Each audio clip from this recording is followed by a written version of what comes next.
Deer students, welcome to my YouTube channel advance bio tutorial. আশা করি তোমরা সবাই ভালো আছো।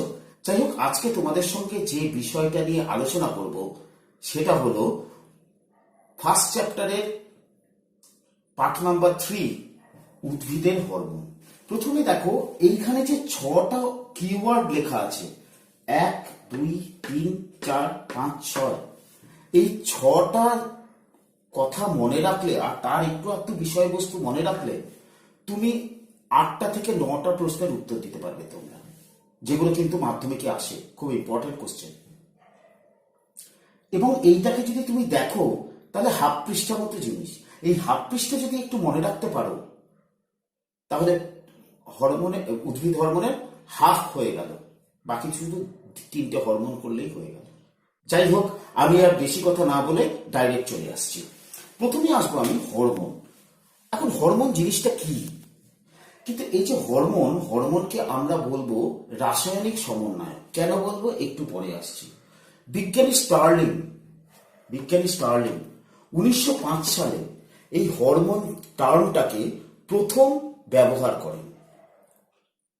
এবং এই যে হরমোন কথাটা এসছে একটা গ্রিক শব্দ হরমাও থেকে।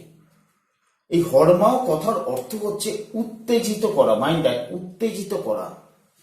মানে আমরা জানি যে জীবদেহ বিভিন্ন উদ্দীপকে সাপেক্ষে উত্তেজিত হয়ে সাড়া দেয়, তাই তো? তাহলে এই হরমোনটাও এমন একটা উদ্দীপক যেটাই উত্তেজিত হয়ে উদ্ভিদ বা প্রাণী সাড়া দিচ্ছে বা বিভিন্ন অ্যাক্টিভিটি করছে, বিভিন্ন কাজ করছে। বোঝা গেল? তার মানে এখানেই কিন্তু বলা হয়ে গেল আমার যে হরমোন কিন্তু এক ধরনের উদ্দীপক। ম্যাক্সিমাম ক্ষেত্রে হরমোনটা আভ্যন্তরীণ উদ্দীপক, 2-1টা ব্যতিক্রম আছে, বাহ্যিক মানে এক্সোজেনাস ইউজ আছে, তাদের ক্ষেত্রে সেইটা হচ্ছে বাহ্যিক উদ্দীপক। যাই হোক, এবার আমি আসছি হরমোন যদি আমরা দেখি, উদ্ভিদেরও হরমোন আছে, প্রাণীদেরও হরমোন আছে। আমরা পরে আসবো সংজ্ঞায়, প্রথমে আসবো হরমোনের বৈশিষ্ট্যগুলো। প্রথম যে বৈশিষ্ট্য আসছে, যে পয়েন্টটা, সেটা হচ্ছে প্রকৃতি। প্রকৃতি মানে কি? তার গঠনগত প্রকৃতি। হরমোনকে অ্যাকচুয়ালি আমরা বলতে পারি এক ধরনের জৈব রাসায়নিক পদার্থ। দেখো, এখানে দুটো কথা, জৈব রাসায়নিক। জৈব পদার্থ যে কোনো হরমোনেই আমরা দেখবো এই 3টে জিনিস আছে। CHO, এই 3টে থাকা মানেই সেটা জৈব যৌগ। আর তার সঙ্গে অন্য অ্যাডিটিভ মৌল থাকতেও পারে, নাও থাকতে পারে। যেমন কিছু হরমোনের ক্ষেত্রে নাইট্রোজেন থাকে, কিছু হরমোনের ক্ষেত্রে নাইট্রোজেন থাকে না।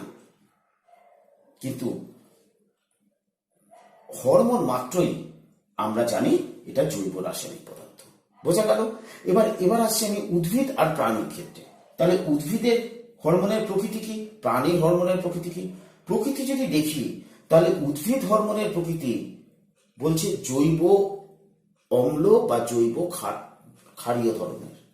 মানে হয় সেটা অ্যাসিড হবে বা সেটা বেস হবে, কিন্তু অবশ্যই অর্গানিক মানে জৈব হতে হবে, অর্থাৎ CHO দিয়ে তার গঠনটা থাকবে। আর প্রাণীদের ক্ষেত্রে যে হরমোনগুলো, সেগুলো মূলত প্রোটিন প্রকৃতির বা স্টেরয়েড প্রকৃতির। এবং প্রোটিন এবং স্টেরয়েড কি জিনিস সেটা কিন্তু তোমরা 9-এ পড়ে এসছো কিছুটা, সেকেন্ড চ্যাপ্টারে। যাই হোক, আমরা বলে নিলাম যে হরমোনের প্রকৃতি। এবার আমরা আসছি, তাহলে এখান থেকে কিন্তু উদ্ভিদ হরমোন প্রাণী হরমোনের মধ্যে একটা পার্থক্য করা যায়। তাহলে এই যে যেখানে পার্থক্য করা গেল সেখানে আমি একটা স্টার চিহ্ন মানলাম। নেক্সট যেটা আসছে উৎস। হরমোন কোথায় তৈরি হয় বা হরমোন কোথা থেকে খরিত হয়। দেখো, ধরো এইটা একটা উদ্ভিদের একটা অঙ্গ, আবার এইটাও উদ্ভিদের একটা অঙ্গ, এইটাও একটা উদ্ভিদের অঙ্গ, আবার এটাও হচ্ছে উদ্ভিদের একটা অঙ্গ। এটা হচ্ছে অঙ্গ 2, এটা হচ্ছে অঙ্গ 1। আর এই একটা অঙ্গ, যে অঙ্গে উদ্ভিদের মূলত হরমোনটা তৈরি হয়। এই অঙ্গটায় উদ্ভিদের হরমোনটা তৈরি হয়। তাহলে আমরা বলতে পারি এটা হচ্ছে উৎসস্থল হরমোনের, উদ্ভিদ হরমোনের বা প্রাণী হরমোনের। এবার দেখো এখান থেকে হরমোনটা হয় এই জায়গায় যাবে, না হলে এইখানটায় আসবে, তাই তো। এবার দেখো এইটাকে উদ্ভিদের, এটা তার মানে উৎস, এটা তার মানে উৎস। উৎস উদ্ভিদের ক্ষেত্রে এটা হচ্ছে বিশেষ ধরনের কোনো কলা কোষ, মানে হয়তো কোনো বীজ বা কোনো বীজপত্র বা উদ্ভিদের যে বিটপ অংশ, এই বিটপ অংশের একেবারে সামনের দিকটা মানে বর্ধনশীল অংশ, এরকম বিভিন্ন থাকতে পারে, বিভিন্ন জায়গা থাকতে পারে। মোটামুটি উদ্ভিদের বিশেষ কোনো নির্দিষ্ট কোনো কলা কোষে হরমোন তৈরি হয়, সংশ্লেষিত হয়। প্রাণীদের ক্ষেত্রে কি? প্রাণীদের ক্ষেত্রে কিন্তু বিশেষ কোনো কলাকোষ তো ঠিকই, একটা নির্দিষ্ট কিছু কিছু অঙ্গে তৈরি হয়, যে অঙ্গগুলোর নাম হচ্ছে অন্তঃক্ষরা গ্রন্থি আর কিছু ক্ষেত্রে মিশ্র গ্রন্থি। যেরকম আমাদের এইখানে থাইরয়েড গ্রন্থি আছে, জানো, আমাদের পিটুইটারি গ্রন্থি আছে, তোমাদের যখন প্রাণী হরমোন পড়াবো তখন বোঝাবো। তাহলে এই যে গ্রন্থিগুলি, এগুলো হচ্ছে আমাদের অন্তঃক্ষরা গ্রন্থি। প্রাণীদের ক্ষেত্রে কিন্তু এই অন্তঃক্ষরা গ্রন্থি থেকে বা মিশ্র গ্রন্থি থেকে হরমোন খরিত হয়, আর উদ্ভিদের ক্ষেত্রে বিশেষ কলাকোষ থেকে হরমোন খরিত হয়। তাহলে এটাও কিন্তু একটা পার্থক্যের মধ্যে পড়ছে, উদ্ভিদের হরমোন, প্রাণী হরমোন। এবার আসছি আমি পরিবহন, অর্থাৎ এই যে হরমোনটা এইখান থেকে এইখানে আসবে বা এখান থেকে যে এইখানে সংবাহিত হবে, এটা কিসের মাধ্যমে হয়? উদ্ভিদের ক্ষেত্রে ম্যাক্সিমামই যেটা দেখা যায়, খুব কম আছে, মানে সব রকমেরই আছে। ধরে নাও একটা ছোলার বীজ, এই একটা ধরে নাও ছোলার বীজ, তাহলে ছোলার বীজপত্র থেকে তার ভ্রূণে খরিত হচ্ছে। তাহলে এখানে নিশ্চয়ই খুব কাছাকাছি অঞ্চলে হচ্ছে, হরমোনটা যেখানে তৈরি হচ্ছে আর যেখানে কাজ করছে দুটোই খুব কাছাকাছি। তাহলে এইগুলো হচ্ছে টার্গেট অর্গান বা লক্ষ্য অঙ্গ। দেখো এই লক্ষ্য অঙ্গ কাছেও হতে পারে, আবার লক্ষ্য অঙ্গ দূরেও হতে পারে। তার মানে লক্ষ্য অঙ্গ নিকটস্থ বা দূরবর্তী দুটোই হতে পারে। এখন ব্যাপারটা হচ্ছে, যদি কাছে হয় তাহলে তো এখান থেকে ব্যাপন প্রক্রিয়ার মাধ্যমে ডাইরেক্ট চলে যেতে পারে। ধরে নাও এইখানে কাছে, মানে ধরে নাও এইখানে, তাহলে উদ্ভিদ এইখান থেকে হরমোনটা চলে যাবে এইখানটায়, তারপর চলে যাবে এইখানটায়। তাহলে এই যে যাচ্ছে, এটা কিসের মাধ্যমে? এখানে কি সংবহন সেরকম ভাবে হচ্ছে না, এখানে যেটা যাচ্ছে ব্যাপন প্রক্রিয়া। কিন্তু এইখান থেকে দূরে কোনো যদি আসতে হয়, তাহলে কিসের দরকার? একটা মাধ্যমের দরকার। আমাকে এখান থেকে যদি বোর্ডটাকে নিয়ে, আমাকে বলা হলো যে বোর্ডটা নিয়ে তুমি খাটে রাখো, তাহলে আমি এখান থেকে বোর্ডটা নিয়ে নিজেই খাটে রাখতে পারবো। কিন্তু আমাকে বলা হলো এই বোর্ডটাকে নিয়ে বসিরহাটে যেতে হবে, তাহলে আমি কি এই বোর্ডটাকে নিয়ে যেতে পারবো? তাহলে আমাকে ট্রেন বা বাস, একটা মাধ্যম দরকার যার মাধ্যমে এই জিনিসটাকে বয়ে নিয়ে যাবো। এটা হচ্ছে হরমোন। ঠিক এরকম ভাবে দূরবর্তী কোনো স্থানে যখন হরমোনকে বয়ে নিয়ে আসতে হয়, তাহলে একটা মাধ্যম দরকার, যেটা বাস, ট্রেন ছিল। কিসের মাধ্যমে সেটা বয়ে যায়, বাহিত হয়? সেটা হচ্ছে আমাদের উদ্ভিদের ক্ষেত্রে জল বা জলীয় দ্রবণ এবং খাদ্যরস, আর প্রাণীদের ক্ষেত্রে রক্ত বা লসিকা। যেখানে এই যে এই রকম সাইনগুলো আছে না, দেখো কালো লাল, কালো লাল, এই সাইনগুলো মানে এখানে পার্থক্য করা যায়। তার মানে আমি মাধ্যমের ক্ষেত্রে এখানেও কিন্তু একটা পার্থক্য বানাতে পারি, সোকল্ড এখানেও একটা পার্থক্য হয় পরিবহনের ক্ষেত্রে। এবার আসছি, তার মানে হরমোন জিনিসটা কি, কোত্থেকে খরিত হয়, কিভাবে বয়, কোথায় বাহিত হয়, ভূমিকা। এবার বাহিত হয় কেন? কোনো কাজ তো করে সে। কি কাজ করে? বিভিন্ন শারীরবৃত্তীয় কাজ। যেরকম ধরো কোনো হরমোন, ধরো উদ্ভিদ অঙ্গকে বৃদ্ধি করছে, তাহলে বৃদ্ধির জন্য কোনো হরমোন দরকার, তাহলে এইটা একটা শারীরবৃত্তীয় প্রক্রিয়া। এবার ধরো ভ্রূণকে খাবার যোগান দিচ্ছে, এই যে ছোলাটা ফাটালে ছোলার মধ্যে যে অঙ্কুরটা বেরোয়, তাহলে ওই যে ছোলার বীজপত্র থেকে তো খাবারটা ওই ভ্রূণে যায়, ভ্রূণমুকুল বা ভ্রূণমূলে যায়। তাহলে এই যে ভ্রূণে যাচ্ছে, তাহলে এই বীজপত্র থেকে বীজপত্রের কোষগুলিতে কিছু খাবার তো সরলীকৃত করতে হচ্ছে, তার জন্য বিপাক ক্রিয়া, হরমোন সেই কাজটা করে।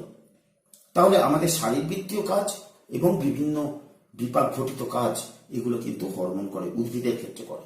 এবার আসছি প্রাণীদের ক্ষেত্রে কাজ একই, শারীরবৃত্তীয় কাজও করে, আবার এখানে কমা কমা দেওয়া আছে, তার মানে বিপাক ঘটিত কাজও করতে পারে। কিন্তু একটা এক্সট্রা কাজ করে, সেটা হচ্ছে বাহ্যিক বৈশিষ্ট্য। কাদের কাদের দাড়ি গোঁফ হবে, কাদের দাড়ি গোঁফ হবে না, হরমোন নিয়ন্ত্রণ করে। কার গলা ভারী, কার গলা তীক্ষ্ণ, হরমোন নিয়ন্ত্রণ করে। এছাড়া আরো অনেক আছে যেগুলো বাহ্যিক বৈশিষ্ট্য, বাইরে থেকে দেখে বৈশিষ্ট্যগুলোকে, কে খুব লম্বা হবে, কে খুব বেটে হবে, বাহ্যিক বৈশিষ্ট্য, এগুলো কিন্তু হরমোন দ্বারা নিয়ন্ত্রিত হয়। তাহলে হরমোন এই কাজগুলি করে। নেক্সট হচ্ছে পরিমিতি। কাজ করার পরে তারপর কি হয়, কাজটা করা হয়ে গেল, এরপর কি হবে, এই যে হরমোনটা, ধরে নাও আমি বাকিগুলোকে যদি মুছে দিই, আমি যদি উৎসস্থলটাকে রাখি আর বাকিগুলোকে যদি মুছেই দিই, ধরে নাও এইটা হরমোন ছিল এখানটা, এই হরমোনগুলো কিন্তু কাজ করা হয়ে গেলে আর হরমোন থাকবে না। কি হবে তাহলে, দেখো আস্তে আস্তে চলে যাচ্ছে চলে যাচ্ছে।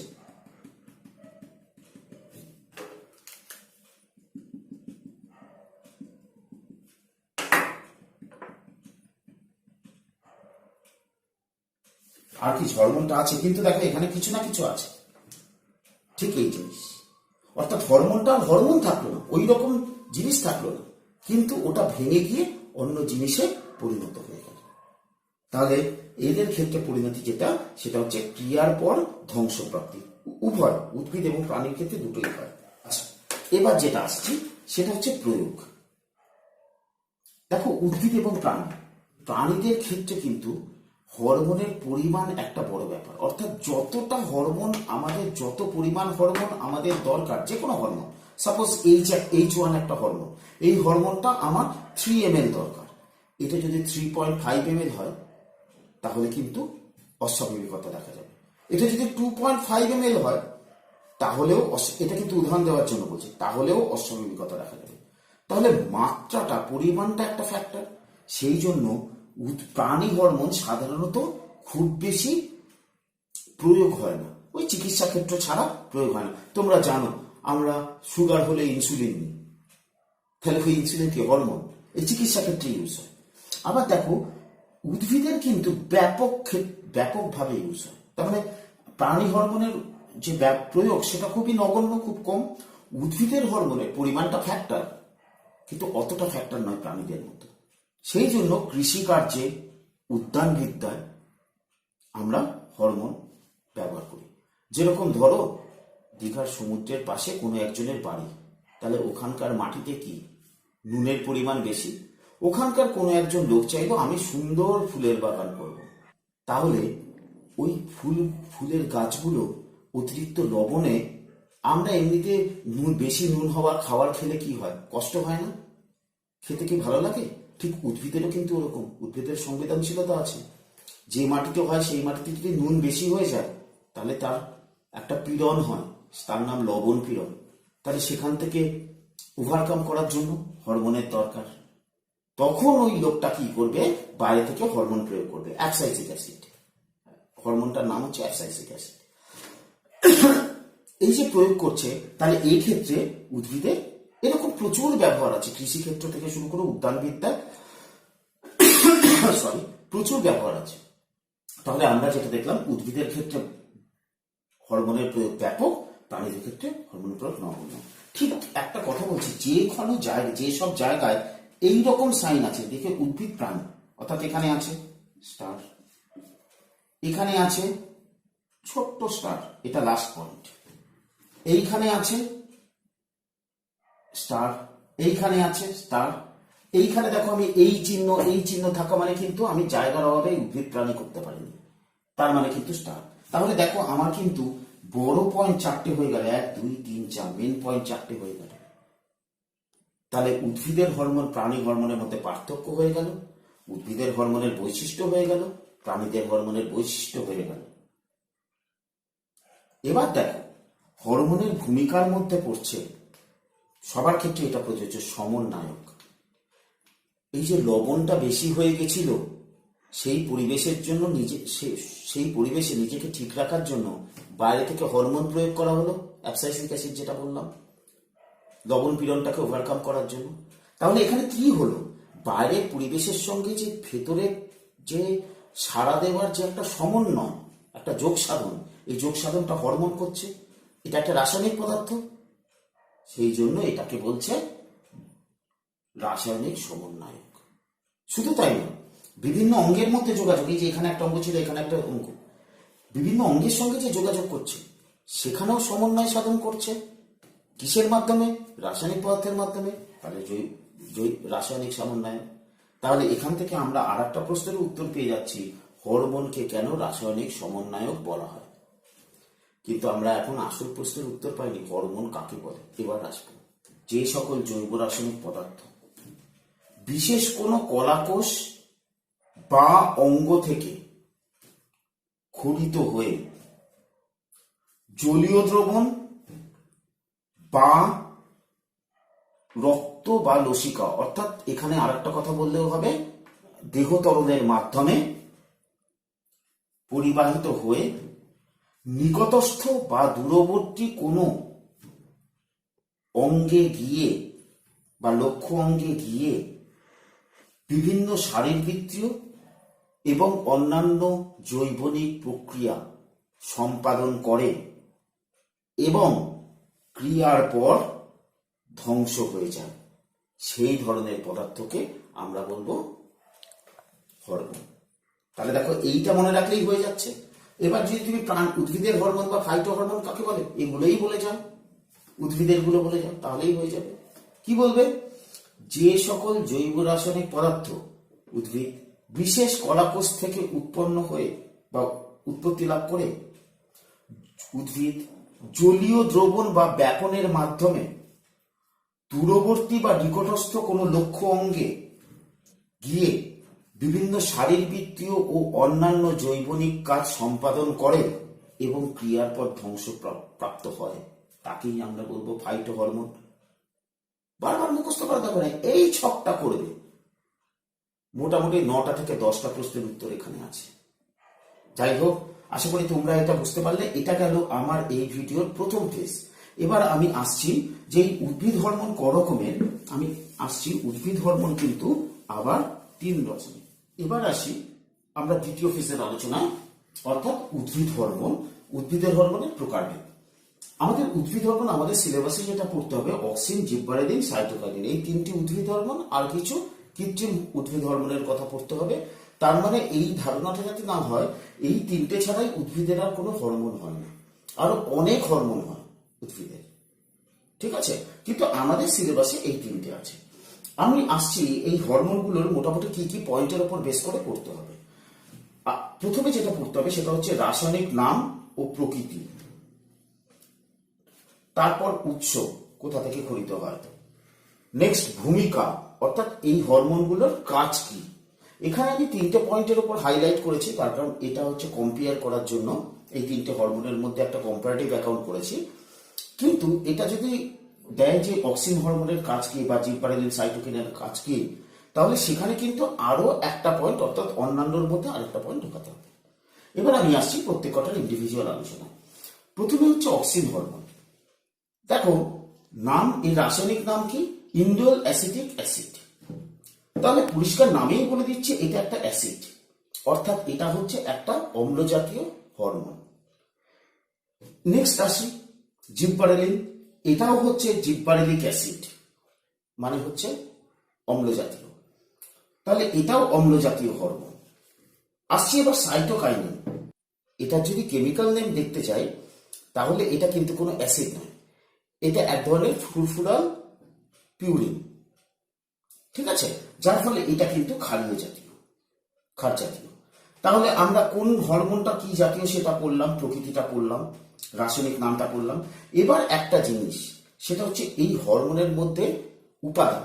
এই হরমোনের আমরা যদি দেখি, এই সবকটা হরমোনে কিন্তু CHO আছে, CHO, কার্বন, হাইড্রোজেন, অক্সিজেন সবই আছে। কিন্তু যে সব জায়গায় কিন্তু নাইট্রোজেন নেই।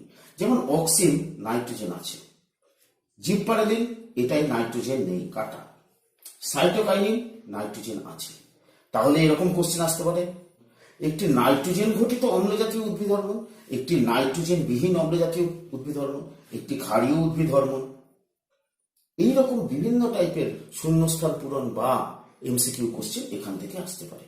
নেক্সট যেটা আসছে উৎস, অক্সিন হরমোন কোথা থেকে খরিত হয়? যত বর্ধনশীল অঞ্চল আছে, অর্থাৎ যদি এটা বিটপ অংশ হয় তাহলে এই বিটপের এইটা হচ্ছে এপিকাল পোর্শন, একদম বর্ধিষ্ণু অঞ্চল।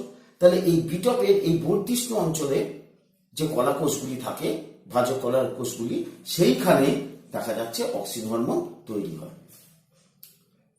পরিষ্কার? নেক্সট যেটা আসছে জিববারেলিন। জিববারেলিন কোথেকে তৈরি হয়? জিববারেলিন হচ্ছে আইসোলেটেড বিভিন্ন উদ্ভিদের অঙ্গ। সেটা হতে পারে পাতা, সেটা হতে পারে কচি ফল, সেটা হতে পারে বীজ। বীজ আবার দু রকমের আছে, পরিণত অপরিণত। দেখো, পরিণত অপরিণত বীজ। একটা অপরিণত বীজ কি ভ্রূণ তৈরি করতে পারে? না। বীজটা পরিণত হওয়ার পরই সে কিন্তু একটা ভ্রূণকে খাদ্য বা পুষ্টি বা অন্যান্য সবকিছু দেওয়ার জন্য সক্ষম, সরবরাহ করার জন্য সক্ষম। সেই জন্য এই বীজটা থেকে যখন ভ্রূণ তৈরি হচ্ছে, তার মানে কিন্তু এই বীজটা পরিণত বীজ। তাহলে পরিণত বীজেও যেরকম জিববারেলিন তৈরি হয়, সেরকম অপরিণত জীবেও কিন্তু জিববারেলিন তৈরি হয়। পরিষ্কার? এবার যেটা আসছে সাইটোকাইনিন।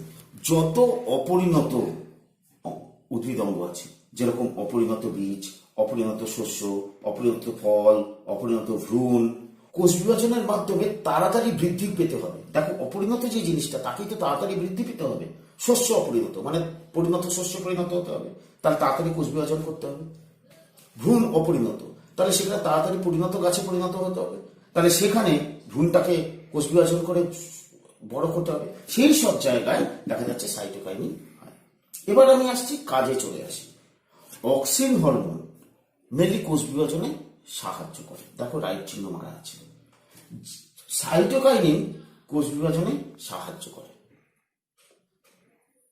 পরিষ্কার? ধরো এইটা একটা কোষ, এটা একটা কোষ। কোষ বিভাজন মানে এইটা থেকে দুটো কোষ, এখান থেকে আবার দুটো, এখান থেকে দুটো, মাইটোসিস প্রক্রিয়া যেটা হয়, এই সব কটা থেকে আবার দুটো, এই করে করে সংখ্যায় বাড়লে, ধরি এইটা একটা উদ্ভিদ অঙ্গ, এইটা একটা উদ্ভিদ অঙ্গ। তাহলে এই উদ্ভিদ অঙ্গটা নিশ্চয়ই সংখ্যা যখন কম ছিল তখন এইরকম ছিল, সংখ্যা যখন বেশি তখন এর সাইজটা বড় হয়ে যাবে। তাহলে এই যে বর্ধনশীল অংশে যে সংখ্যা বৃদ্ধি হয়, কাণ্ড যে এত বড় হয়, মূল যে এত বড় হয়, সেই কাণ্ড থেকে মূলে আসে অক্সিন হরমোনটা। ঠিক আছে? তাহলে এই ব্যাপার জায়গায় দেখা যাচ্ছে অক্সিন হরমোন এই বৃদ্ধি ঘটিত কাজগুলি করে। পরিষ্কার?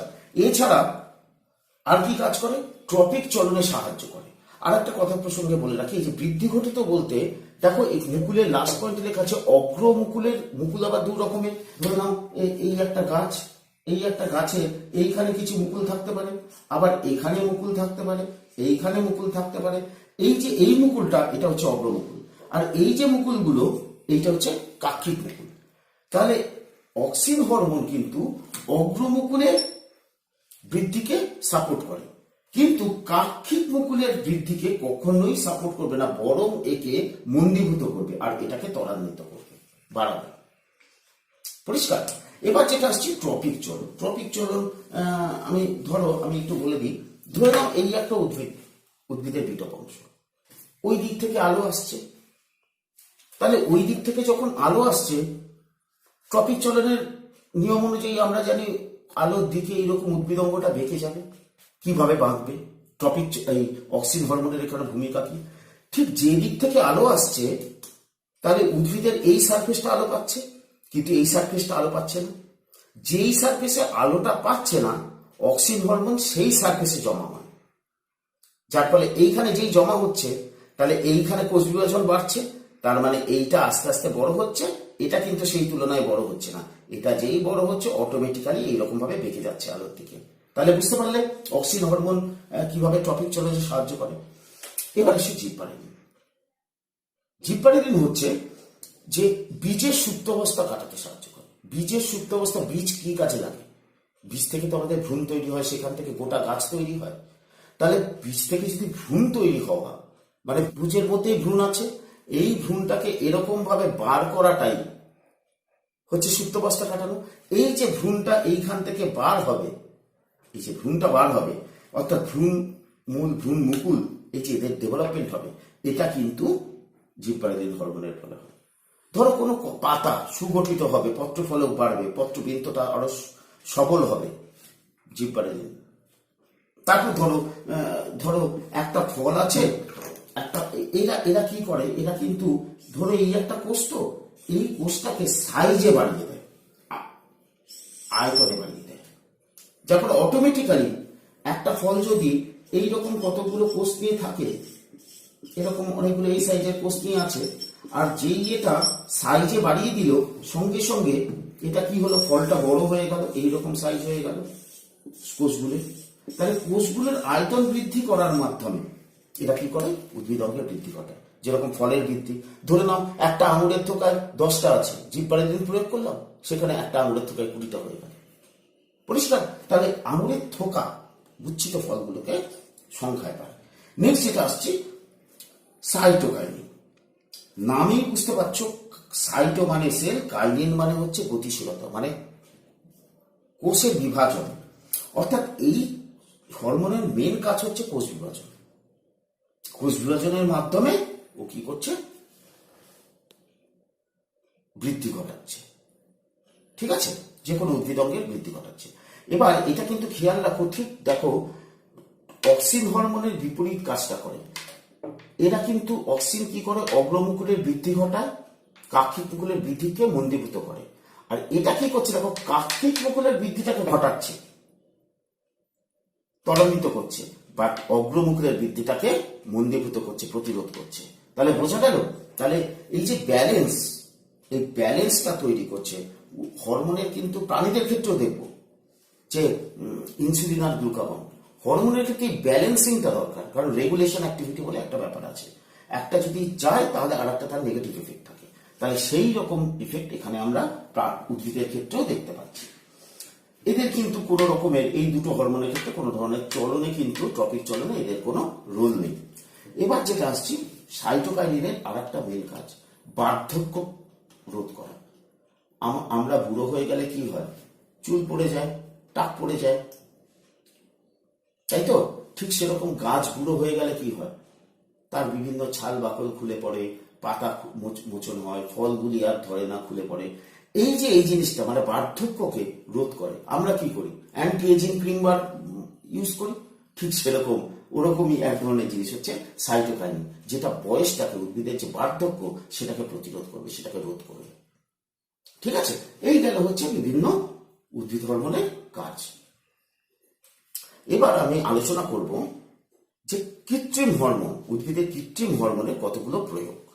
ঠিক আছে, উদ্ভিদের কৃত্রিম হরমোনের অনেক প্রয়োগ আছে, বলে শেষ করা যাবে না। সুতরাং কয়েকটা বলছি, বইয়ে যেরকম উল্লেখ আছে 4টে পয়েন্টের উপর বেস করে। যেরকম বিভিন্ন যে কলম হয়, শাখা কলম মেনলি, এই যে বিভিন্ন কলম হয়, সেই কলমের ক্ষেত্রে কৃত্রিম অক্সিন বা অন্যান্য বিভিন্ন hormone, IBA, indole butyric acid, NAA, naphthalene acetic acid, এইগুলো হচ্ছে বিভিন্ন ধরনের কৃত্রিম হরমোন। তাহলে এইগুলো প্রয়োগের মাধ্যমে শাখা কলমের ফলে যে মূলটা তৈরি হয় সেগুলোতে কাজে লাগে। নেক্সট যেটা ধরো আগাছা দমন, একটা প্যাডি ফিল্ড আছে, তার মধ্যে কতগুলো ছোট ছোট ঘাস আছে, সেগুলো তো আগাছা, খাবার খেয়ে নিচ্ছে, তাহলে সেগুলোকে মারতে হবে। তখন কিন্তু কিছু হরমোন 2,4-D, ঠিক আছে, এই হরমোনটা ব্যবহার করে মারতে হবে। তারপর ধরো বীজহীন ফল, ধরো এমন অনেক ফল আছে যার বীজগুলো অনেকটা জায়গা খেয়ে নেয়, তাহলে এই সব ফলগুলো, বীজহীন ফল তৈরি করতে বিভিন্ন ধরনের কৃত্রিম হরমোন লাগে। তাহলে আমি মোটামুটি সময়ের অভাবে কৃত্রিম হরমোনটা পরিষ্কার বলতে পারলাম না, যাই হোক ভিডিওটা বড় হয়ে যাচ্ছে, আর বাড়াচ্ছি না। মোটামুটি এই হচ্ছে উদ্ভিদ হরমোনের টোটাল ব্যাপারটা। আশা করি তোমরা উদ্ভিদ হরমোন তোমাদের কাছে মোটামুটি ক্লিয়ার হয়েছে। ভালো মতো পড়ো, পড়তে গিয়ে যদি কোনো জায়গায় অসুবিধা হয় কমেন্ট বক্সে কমেন্ট করো, আমি রিপ্লাই দেবো। ঠিক আছে, আজ তাহলে এখানেই শেষ করছি। তোমরা ভালো থেকো, ভালো মতো পড়াশোনা করো, এই আশা রেখে শেষ করছি। নমস্কার।